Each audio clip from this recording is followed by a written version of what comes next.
तो चतुर्थ पाठ निकल गया ना। इसमें पाठ का नाम है हास्य कनिका। हास्य कनिका माने हंसाने वाली कहावतें। अब देखो, न्यायाधीश और अपराधी में बातचीत हो रहा है। न्यायाधीश माने जज साहब, अपराधी माने क्रिमिनल, दोनों में बातचीत हो रहा है। न्यायाधीश कहते हैं, भो किम त्वम जानसी यदि असत्यम वदसी तरहि कुत्र गमिष्यति। न्यायाधीश जज साहब कह रहे हैं कि अरे वो, क्या तुम जानते हो कि तुम झूठ बोलोगे तो कहाँ जाओगे। अपराधी से कहते हैं कि झूठ बोलोगे तुम तो कहाँ जाओगे। अपराधी कहता है, आम श्रीमनः नरकम गमिष्यामि। हाँ श्रीमान, मैं नरक में चला जाऊंगा। किसने कहा? अपराधी ने। किससे? न्यायाधीश से कहा। फिर न्यायाधीश कहते हैं, अथ चेता सत्यम वदसी तरहि। अगर तुम सच बोलते हो तब, यानी झूठ बोलते हो तो नरक में चले जाओगे, और सच बोलते हो तो कहाँ चले जाओगे। अपराधी कहता है, कारागारम गमिष्यामि श्रीमनः।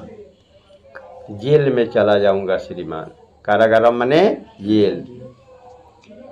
मैंने झूठ बोलूँगा तो नरक में जाऊंगा, और सच बोलूँगा तो जेल में चला जाऊंगा। अब दूसरा देखो, गुरुजी और 3 छात्र हैं। इन दोनों में बातचीत होती है।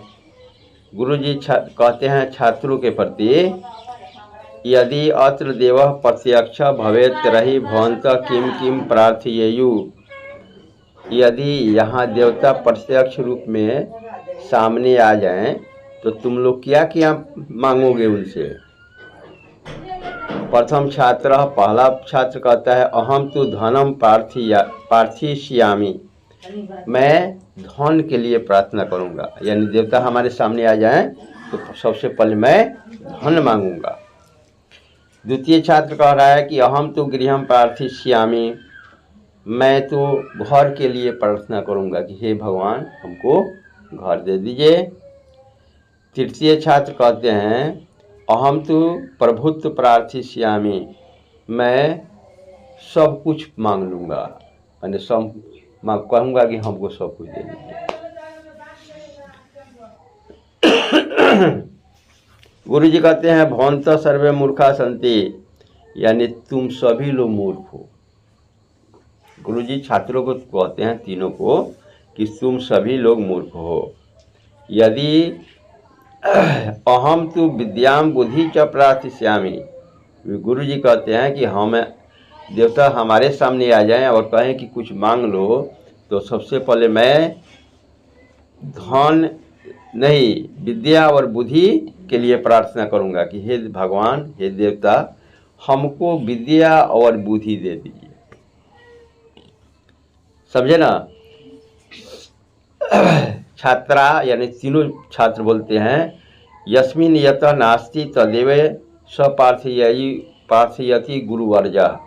मैंने जिसके पास जो नहीं था उसी के लिए प्रार्थना किया है गुरुजी। तो बताओ, पहले के पास क्या नहीं था? धन नहीं था, इसलिए धन मांग लिया। और दूसरा के पास क्या नहीं था? घर नहीं था, इसलिए घर मांगा। और तीसरे के पास क्या था? कुछ नहीं था, इसलिए कहा कि सब कुछ दे दीजिए।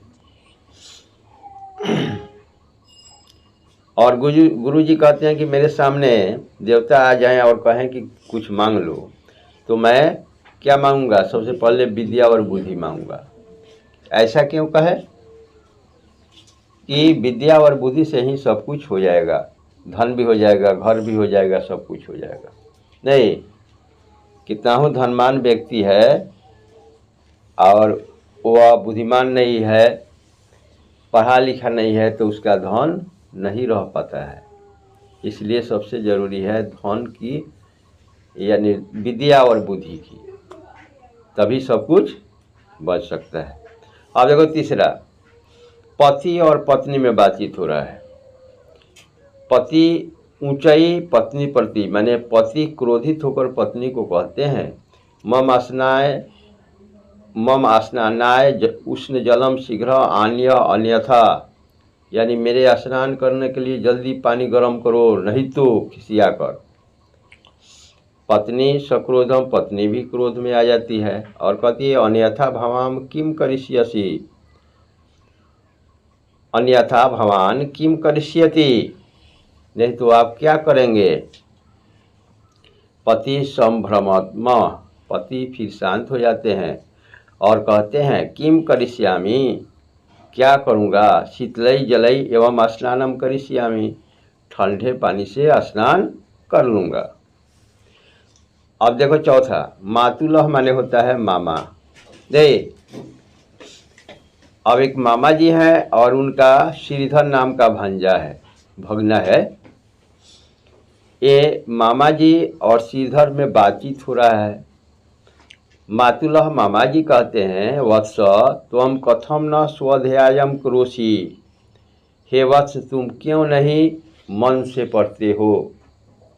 तो किम त्वम जानसी यतः पंडित जवाहरलाल नेहरू यदा त्ववयसि आसीत् तदा सह स्वकक्षायां प्रथमं स्थानं प्राप्नोति यस्मः, यानी तुम जानते हो कि जब जवाहरलाल नेहरू तुम्हारे उम्र के थे, माने श्रीधर उनके भगने के उम्र के थे, तो अपने वर्ग में हमेशा प्रथम श्रेणी से पास करते थे, फर्स्ट करते थे।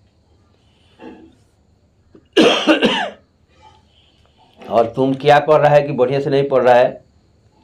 पंडित जवाहरलाल नेहरू कौन थे, भारत के प्रथम प्रधानमंत्री थे। उन्हीं के बारे में श्रीधर को उनके मामा जी बतलाते हैं।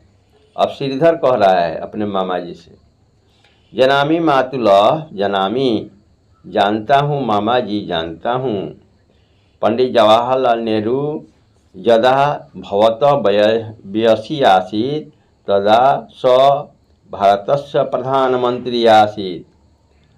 अब श्रीधर समझा रहा है अपने मामा को कि जानता हूँ मामा जी जानता हूँ, पंडित जवाहरलाल नेहरू जब आपके उम्र के थे तो भारत के वे प्रधानमंत्री थे। समझा ना, मैंने वो समझा रहे हैं कि तुम्हारे उम्र के थे तो खूब फर्स्ट करते थे, बढ़िया से पढ़ते थे, तो वो समझा दिया कि आपके उम्र के थे तो भारत के प्रधानमंत्री थे, आप क्या हैं, समझा दिया। अब पांचवा देखो, कह रहा है जनक माने होता है पिताजी, जननी माने माताजी। पिताजी अपने पुत्र के अंक पत्र मार्कशीट को देखकर क्रोधित हो जाते हैं। कहते हैं जनक माने पिताजी, अंक पत्रम दृष्टवा सक्रोधम पुत्रम प्रति, यानी पिताजी अपने पुत्र के अंक पत्र को मार्कशीट को देखकर क्रोधित हो जाते हैं।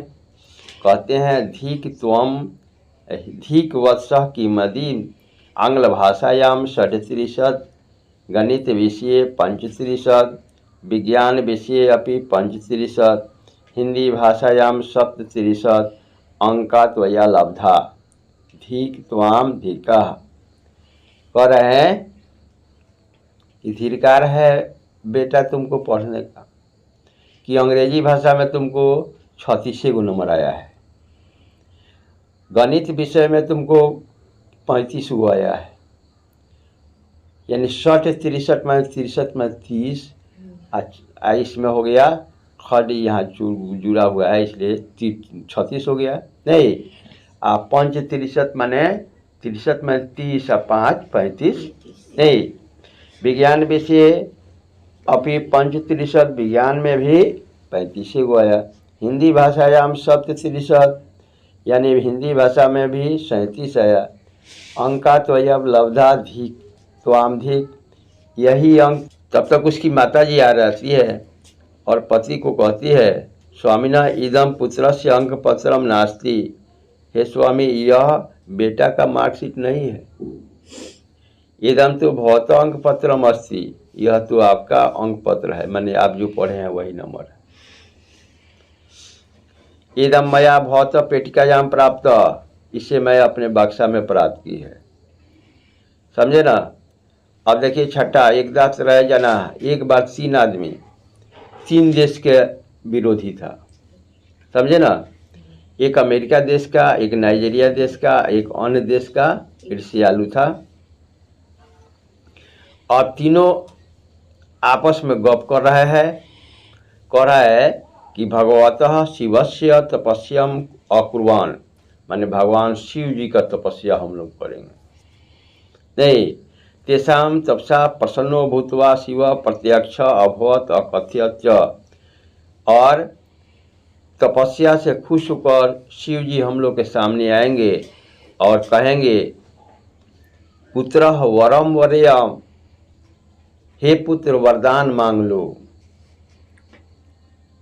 माने तीनों कह रहा है कि हम लोग भगवान शिव का तपस्या करेंगे और तपस्या से भगवान शिव खुश हो जाएंगे और कहेंगे हे पुत्र तुम वरदान मांग लो। प्रथम कहता है भगवान धनम ददातु, हे भगवान धन दे दीजिए। शिव जी कहते हैं तथा अस्तु, ऐसा ही हो जाओ, माने धनी हो जाओ। दूसर का कहता है भगवान मह्यम गौर वर्जम ददातु, हे भगवान हमको गोरा रंग दे दीजिए। शिव जी कहते हैं तथा अस्तु, यानी ऐसा ही हो जाओ। तो दूसर का को गोरा रंग मिल गया, पहले को धन मिल गया।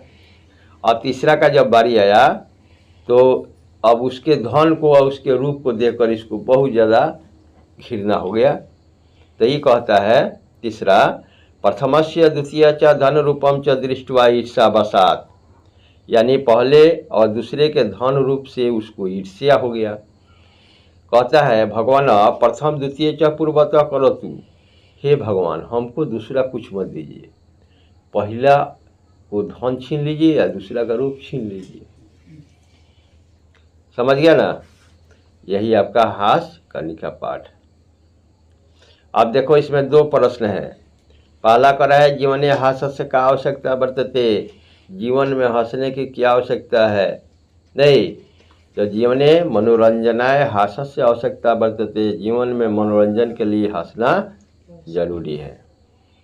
हास्य का परिभाषा कह रहा है कि हंसने की परिभाषा क्या है, तो स्व मधुर वचने पर्जनम प्रसन्नचितम कुरु हास्य परिभाषा अस्ति, यानी अपने मीठे बोली से दूसरे को खुश कर देना ही हंसने की परिभाषा है। समझ गया ना। इना कि अब आंधरा जाता लाठी लेके लठी छीन ली आ उ लागे गरियावे अपने लगी हंस।